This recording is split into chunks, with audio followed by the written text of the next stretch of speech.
Hello, and welcome to Transformation by Truth podcast, where the called become the chosen, and those who have been dedicated to serve the Most High receive the truth, the whole truth, and nothing but the truth, as we progress our quest for holiness, perfection, and everlasting life. My name is D.L. Anderson. I'll be your tour guide. Let's get started with today's lesson.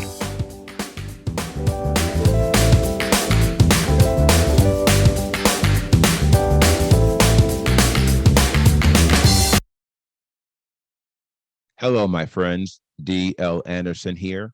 Welcome back to Transformation by Truth podcast and the quest for holiness, perfection, and everlasting life. Today, we have another brief word from your host and a reminder that exciting times are on the way.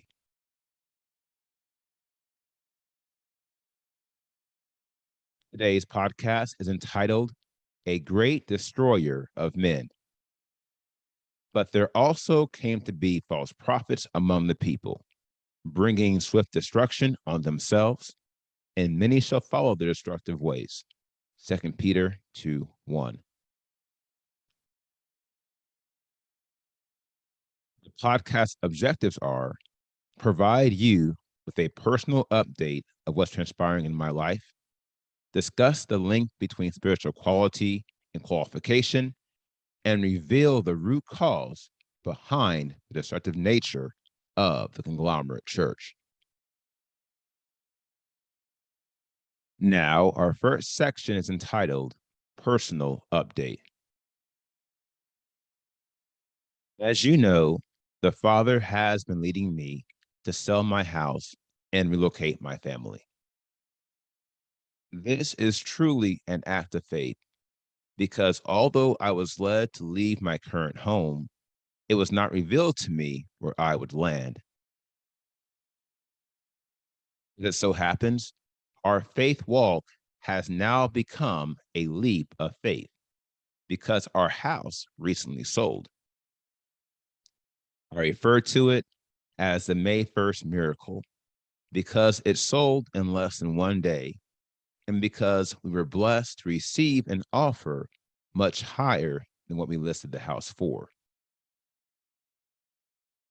I was assured of this before we ever listed the house, just as I was assured I would endure another test of faith.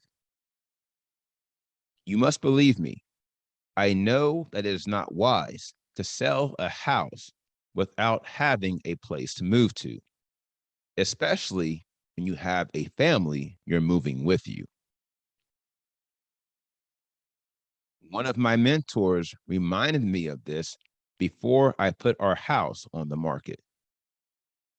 What he and others may not know is that I've taken actions similar to this most of my adult life, not because I'm reckless, but because in each and every occasion, I understood it to be the Father's will.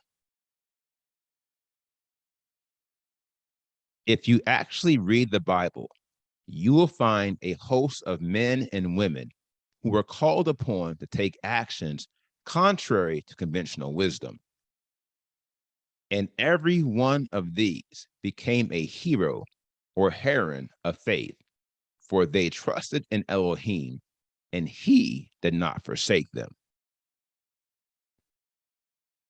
The message then, my friend, is sure. It is never reckless to follow the Father's will. The key is making sure you are in the Father's will and that you are being led by his Spirit so that you know his will. As for me, it is his will for me to take another leap of faith. And while I'm waiting for him to reveal to me where I will land, I'm going to have more time to get back to our podcast ministry.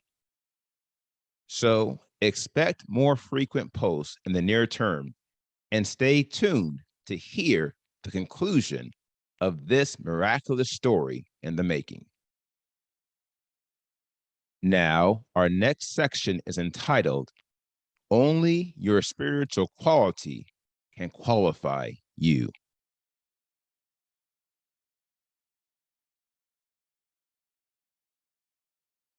In the most recent podcast, I revealed how the Father has led me to speak out against the false ministries in our world.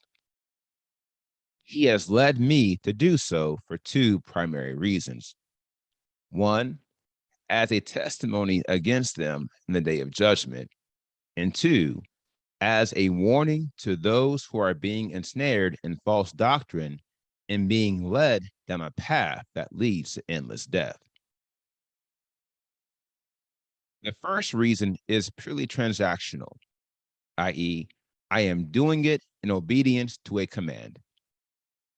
Truly, I do not take pleasure in condemning men and women for any cause, yet I am edified by doing the Father's will, even if it offends those who should be offended.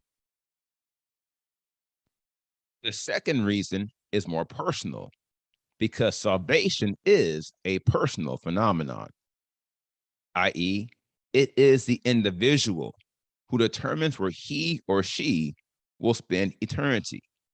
For we will all be judged according to our works and by our words.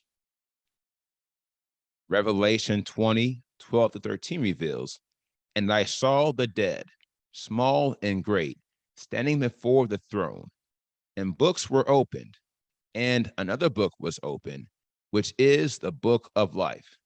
And the dead were judged from what was written in the books, according to their works.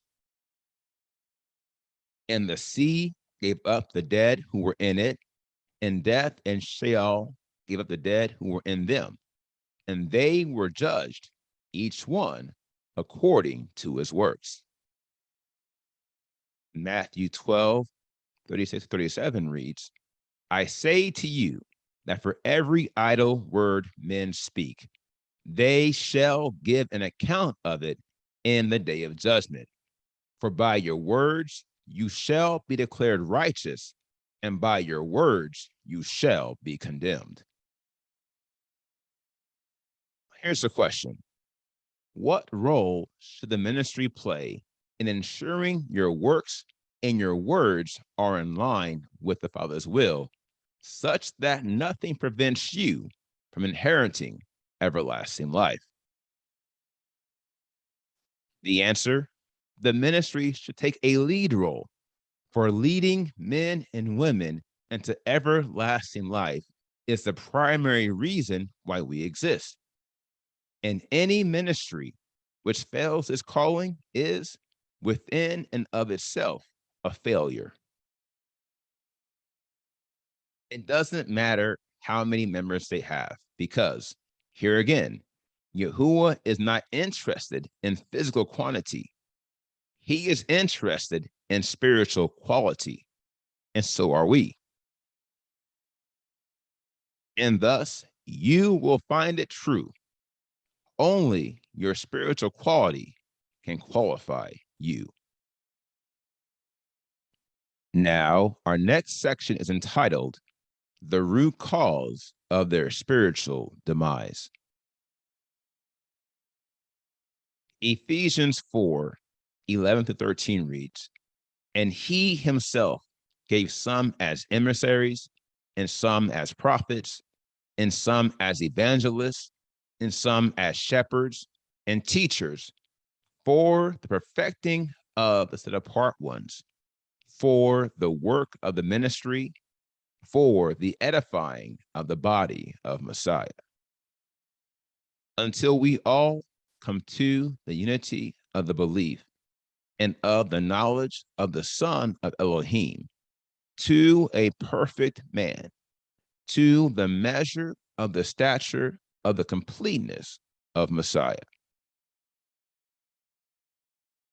If you've been following our podcast from the beginning, then you know I am disposed to presenting the word of truth at a comprehensive level. And the best way to do so is to lay a firm foundation of truth that cannot be controverted. This speaks to the vast significance of Ephesians 4:11-13, for it establishes the singular purpose of ministry. For this cause, every so-called ministry non-aligned with this purpose is not recognized by the Father. Additionally, and although they may not realize it, these false ministries are doing more harm than they are doing good. We know this because there is nothing good about endless death. True, there is fairness and justice for the wicked to be punished in the end and after all, and for every woman and man to reap what they have sown. However, I don't believe it is good for these false ministries to be the vehicles to usher them to their eternal demise. Trust me, the enemy is working hard enough and finding terrific success, destroying the destinies of men and women everywhere. The question I have is, why is a conglomerate church lending a hand in their demise? It's a rhetorical question, really. I know the answer, and so do many of you. Ultimately, it's because the conglomerate church has an agenda that is non-aligned to the scriptural precedents of ministry. We will initiate a discussion into this disagreement in tomorrow's podcast. What I want you to understand at this time is why the Father is leading me to address this matter. Consider this. Churches all over this world have become some of the greatest snares preventing men and women from inheriting everlasting life. In many cases, men and women are worse off by getting involved in the church circuit. And in many cases, their involvement is the root cause of their spiritual demise. A bold statement for bold times. Yet I ask you to stay with me and stay tuned to this podcast. Over the next few weeks, as the Spirit leads me, I will prove this declaration true. And then, if this depiction depicts you, you will know what you have to do. Now, here is the final word. Succeeding the quest for holiness is about knowing who you can trust and who you can't. In a perfect world, the conglomerate church would not be a great destroyer of men. It would be the great facilitator of spiritual success, preparing men and women for their eternal inheritance in the kingdom of heaven by living a life of the highest spiritual quality. Yet, our reality is sure. We do not live in a perfect world. Yet, we are heading for one. Those of us who are on the path to perfection here and now.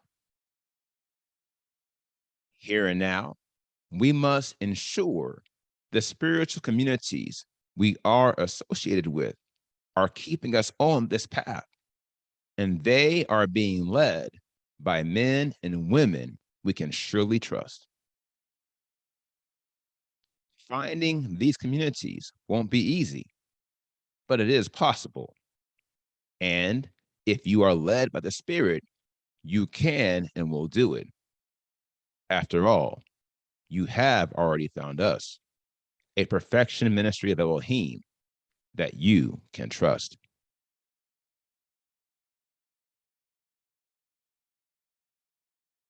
Now, here is the assignment for today. As you have time, please go back and review all the podcasts in the preliminary phase in preparation for the quest ahead. And as always, Please reach out to me directly if you have any questions.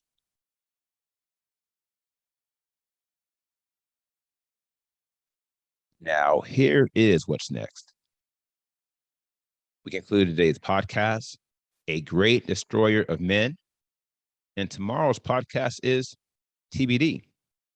I don't know what I'll discuss or the topic, but I will be led by the Spirit, and I trust you will too.